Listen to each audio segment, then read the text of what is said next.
네, 브리핑이 있는 저녁 시간입니다. 이현아 기자와 함께합니다. 어서 오십시오. 안녕하십니까? 예. 오늘 첫 소식은 뭡니까? 네, 도제학교 법제화를 둘러싼 논란 소식입니다. 예. 오늘 국회 앞에서요 관련 기자회견이 열렸었습니다. 그 현장에서는 바로 이 도제학교 법제화 관련된 그 법안을 폐기하자라는 요구를 강력하게 했습니다. 관련 법이 구체적으로 어떤 내용입니까? 일단은 이 법이 어떻게 발의된지 간략하게 말씀을 드리면 예. 2016년 6월에 정부 발의안이 먼저 나왔고요. 그리고 17년 더불어민주당 소속 한정혜 의원 발의안으로 이제 같이 병합이 됐습니다. 일단 상임위는 통과가 됐고 법사위에 현재 계류 중입니다. 예. 관련 법을 그래픽을 통해서 좀 자세히 말씀을 드리도록 하겠습니다. 예. 지금 저 내용들이 핵심인데요. 예. 결국에는 특성화고 소속 고등학생들이 그 이제 일학습 근로기간이 끝난 학습 근로자가 일정 수준 평가에 합격을 하게 되면 국가 자격을 받는 게 핵심입니다. 그러니까 뭐 더 쉽게 얘기하면 국가 자격증을 받는다 이렇게 이해하시면 될 것 같고요. 일단 관련 부처는 고용노동부와 교육부가 되는데 의견 조율은 모두 끝난 것으로 확인이 됐습니다. 예. 하하. 이게 어떤 취지로 이런 걸 만드는 거죠? 이 취지는 좀 예전으로 갈 수 있는데요. 예. 박근혜 정부 시절이었습니다. 박근혜 전 대통령이 2014년 1월에 스위스의 한 직업학교를 방문한 후에 도입이 됐는데요. 예. 일단 이 취지는 그렇습니다. 학교에서 학업을 하고 회사에서는 현장 중심 기술 그리고 업무를 익히는 겁니다. 그래서 이제 최종 목표는 학교 졸업과 동시에 견습한 회사에 취업할 수 있게 하자. 이게 취지였습니다. 예. 그래서 일단은 관련해서 그 현장을 방문했던 당시 대통령의 이야기 한번 직접 들어보도록 하겠습니다. 예. 여러분들 각자의 그 분야에서 최고가 되는 명장이 되기를 기원을 하겠습니다.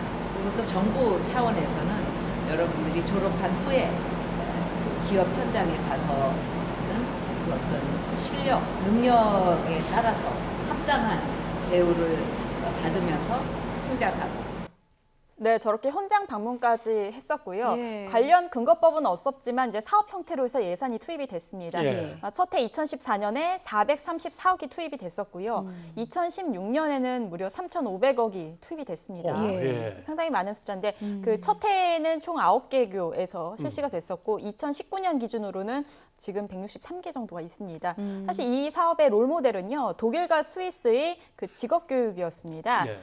그리고 이제 아까 말씀드린 한정혜 의원 발의법이 어떤 의미를 가질 수 있냐면 예. 지금 그냥 사업 형태로만 진행했던 것이 예. 법으로 바뀌는 그 근거법이 마련이 되는 거라고 이해하시면 될 것 같습니다. 근데 논란이 네. 있는 건데 이 법안과 관련해서 핵심적으로 제기되고 있는 논란은 어떤 부분인 겁니까? 바로 이제 이걸 추진하는 정부와 예. 그리고 현장에 있는 뭐 교사나 학생들의 일부 온도차가 있다라는 부분인데요. 예. 일단은 고용노동부의 입장은 그렇습니다. 예. 정부가 직접 국가 자격을 부여하는 것이기 때문에 오히려 예. 학생들에게도 긍정적이다. 그리고 근로자성을 법적으로 인정받기 때문에 나쁠 것이 없다라는 입장입니다. 하지만 현장에서는요. 현실적인 문제를 제기하고 있는데 예. 부정적인 상황이 있을 것이다라는 얘기입니다. 어. 그러니까 예를 들어 뭐 고3부터 현장 실습을 나갔다면 이 해당 법이 통과가 될 경우 최소 1학년, 고1 뭐 겨울방학 때부터도 뭐 기업 배치가 가능하다는 건데 그럼 아이들 학습받을 시간이 사실상 사라진다는 건데 정교조는 이런 관련 법안에 대해서 사실상 이 교육을 포기한 법안이다까지 이렇게 평가를 하고 있었습니다. 예. 일단 관련 이야기 직접 들어보시죠. 예. 지금까지 도제학교는 현장 실습에 준해서 운영했습니다. 현장 실습을 규정한 법률은 직업훈련촉진법입니다. 최소한 법률안에서는 학습자로 규정하고 있습니다. 일학습 병행제처럼 교육부가 공식적으로 교육을 포기하진 않았습니다. 고등학교 2학년, 특히 심지어는 1학년 2학기부터 현장 실습을 할 수 있게 되는 것입니다. 그러니까 저 말은 현행법인 그 직업훈련 촉진법에서는 그래도 학생을 학습자로 규정하고 있다. 예. 그런데 이 법안이 통과가 될 경우에는 1학년 2학기부터도 현장 실습이 가능하기 때문에 교육을 포기했다라고 정교조 측에서 해석을 한다. 이렇게 이해를 할 수 있는데요. 결국 쟁점은 뭐냐면 학생을 노동자로 볼 건가 아니면 교육을 받을 학생으로 볼 건가 어디에 좀 더 집중하냐에 따라서 견해 차이가 상당하다는 것을 확인할 수 있습니다. 네. 이제 두 가지죠. 이제 특성화고에서 나름대로 예전에 말하던 이제 실업 쪽을 배우는 학생들이 있고 예. 저 도제 학교에 의해서 좀 더 심화 학습을 받는 학생들이 있는 것 같습니다. 만나 보니까. 예. 네.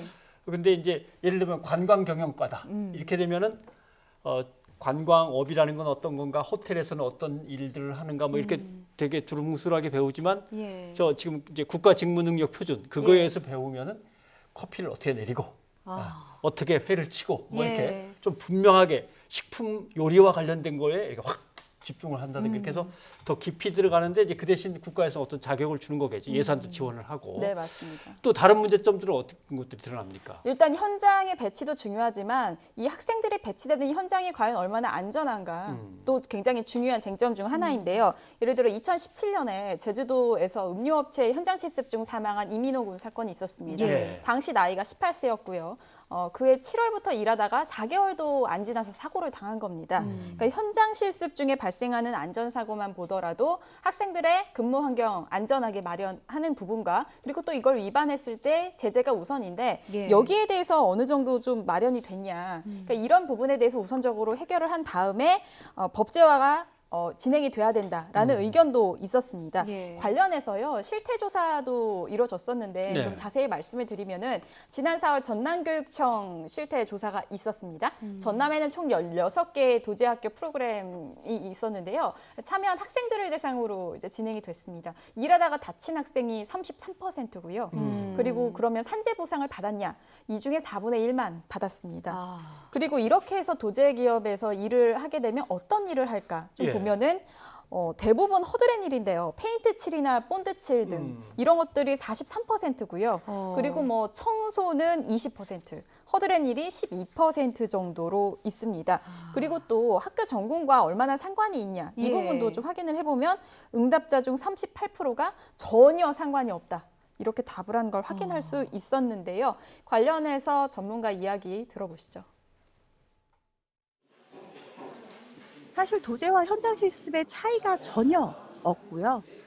도제라고 한다면 마땅히 이제 산업 수요라든지 기업의 필요성보다는 어떤 인력 양성의 필요성 그리고 그 경력이라든지 교육의 필요성 이런 것들이 우선돼야 되는데 이런 것에 대한 내용은 전혀 없습니다. 그러니까 이제 그 말씀드린 그 법안 관련해서 예. 이것저것 항목을 좀 따져봤더니 지금 이 전문가는 뭐라고 이제 평가를 하냐면은 예. 산업 수요에 맞춰서 만들어진 법안으로 볼 수밖에 없다라는 의견을 제시하고 있는 겁니다. 아이들에게 좀 더 전문적이고 심화된 교육을 하기 위해서 네. 훌륭한 장인들과 연결시켜주는 애당초 취지는 어디로 가고 없다. 이런 예. 뜻이 되는 네, 거예요. 맞습니다. 예. 오늘 그 YTN 아침 라디오 생생경제 프로그램 있잖아요. 예. 거기에 책이 한 권 소개됐는데 예. 알지 못하는 아이의 죽음이라는 책이에요. 그러니까 저렇게 특성화고를 나와서 첫 직장에서 목숨을 잃은 이제 2명의 젊은 친구들을 이제 다루는 건데 가슴이 뭉클하더라고요. 왜냐하면 뭔가 멋진 프로그램 개발자가 되기를 꿈꾸고 모든 교육을 다 받았는데 결국 소세지 공장에서 소세지 포장하다가 숨지고 마는 이런 이야기도 있었는데 아무튼 법안을 만든다면 정말 예. 제대로 만들어서 좋은 교육이 이루어지도록 하고 아이들의 안전은 지켜줘야 될 것 같습니다. 이현아 기자 고맙습니다. 감사합니다.